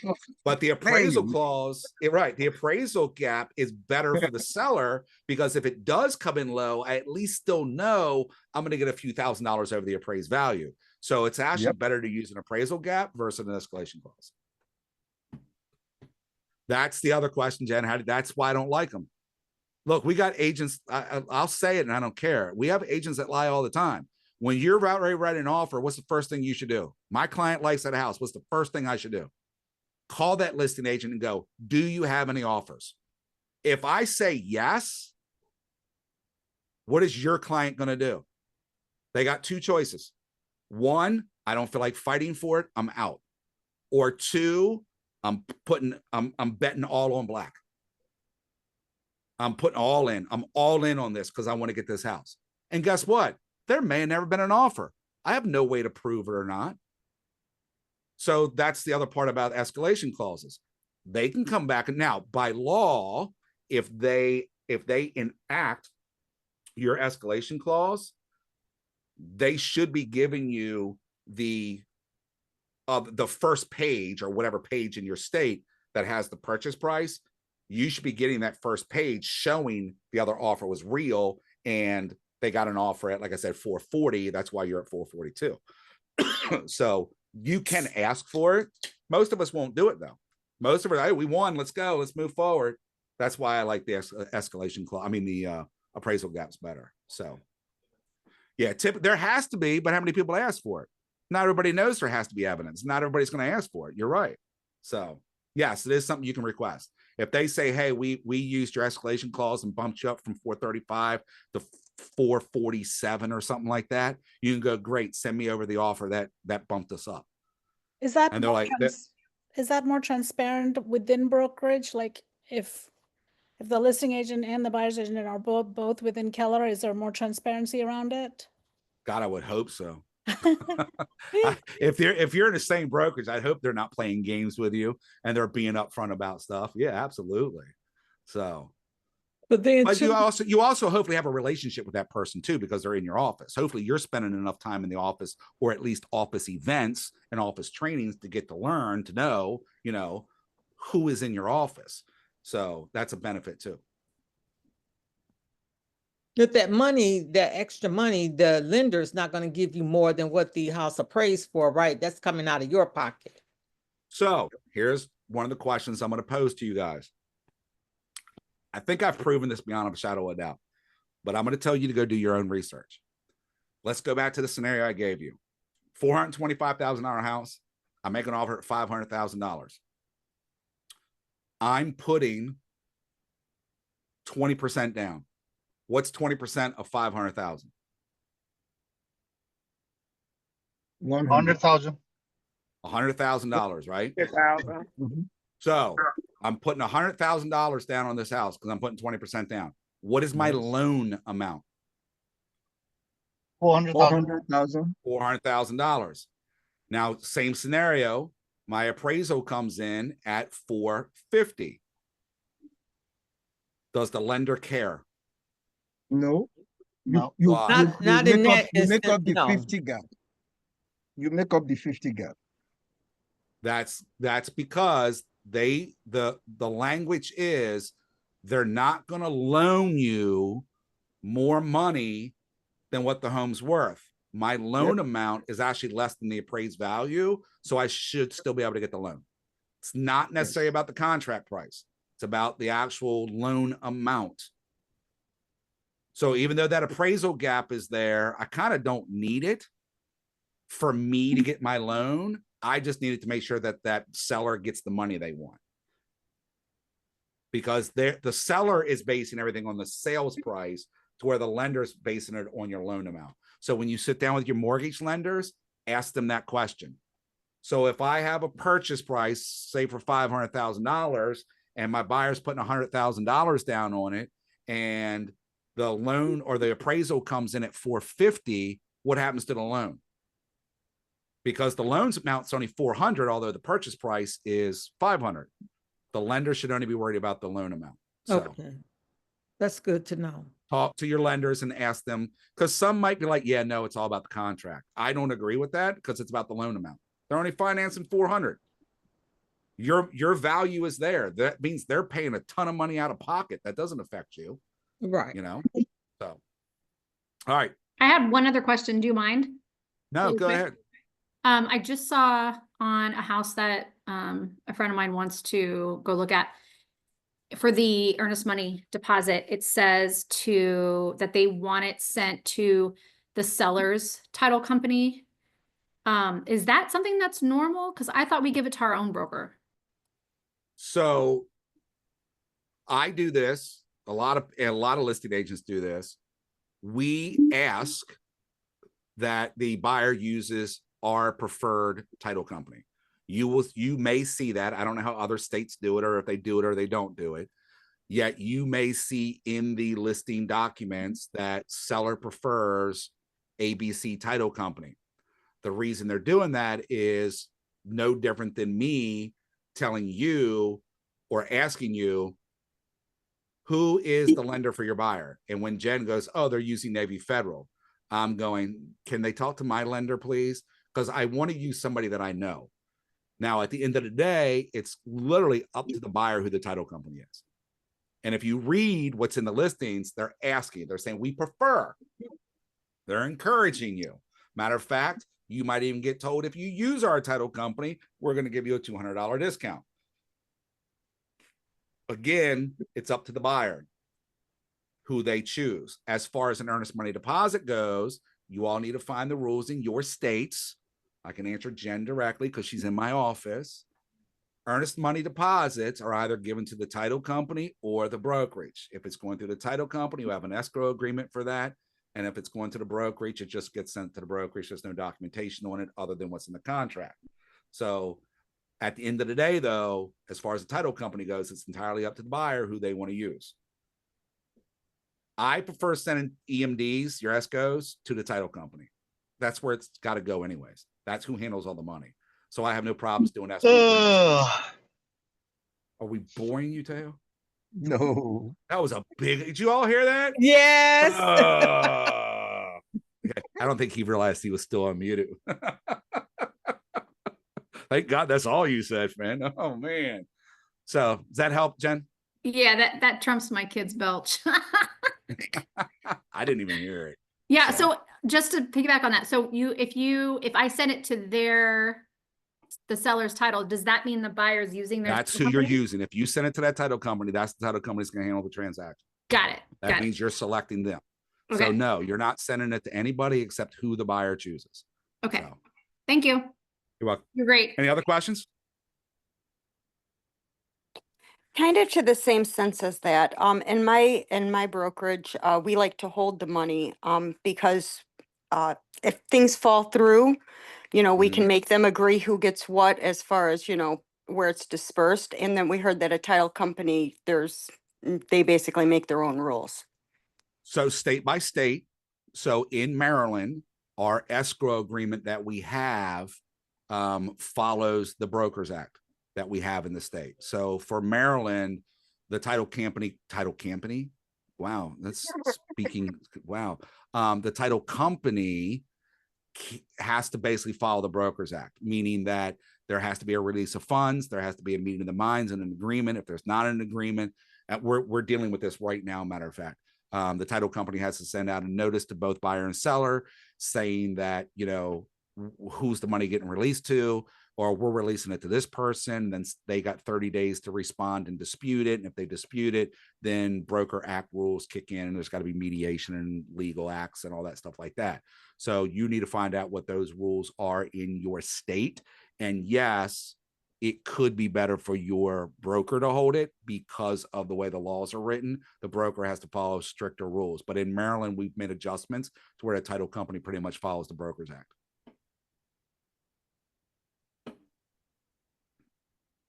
Thank you, Matt. Thank you. Any more? The next class doesn't start for 45 minutes. So, well, 30 minutes. I got to let the other person in, but I ain't doing that. I ain't got a life. As for the CMAs, as a buyer agent, do we have to prepare CMAs for buyers, or it's only for the listing agent or sellers? CMAs, this is a personal preference. I'm going to answer this in two ways. You should be doing a CMA on every property. And when I say you should be doing a CMA on every property, you should be doing it at least for your benefit so that you are advising your buyer or your seller of the true actual value of it going on the market. Physically providing a CMA to a buyer or seller, that's personal practice in my opinion. CMAs can be overwhelming for both buyers and sellers, and it may confuse them more than anything. You, though, should be running CMAs on every property to make sure, particularly as a buyer, right? I want to make sure that that listing agent priced it right, because I'm not going to offer them what they got it listed at if I can't prove that it's valued at that. And same as a listing agent, I'm going to run a CMA to make sure that I'm advising my seller of what we should put on the market at.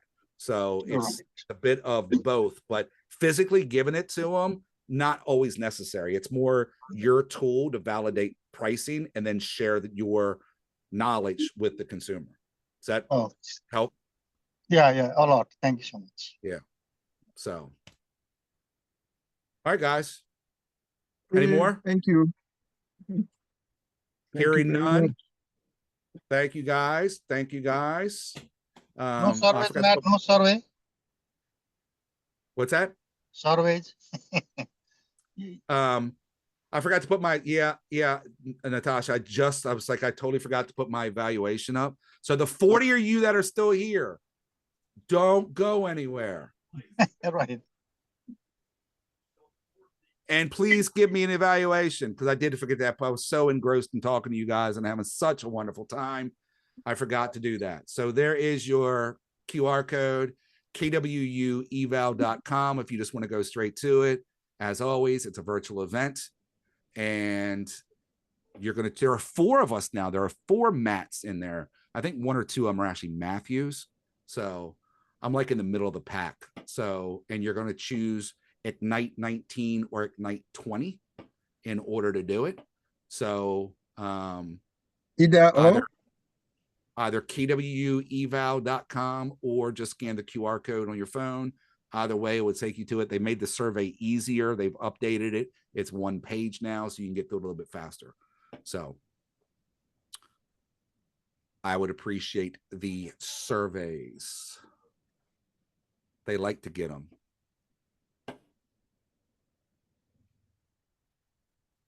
Okay, Charles. All right, I'm going to do this.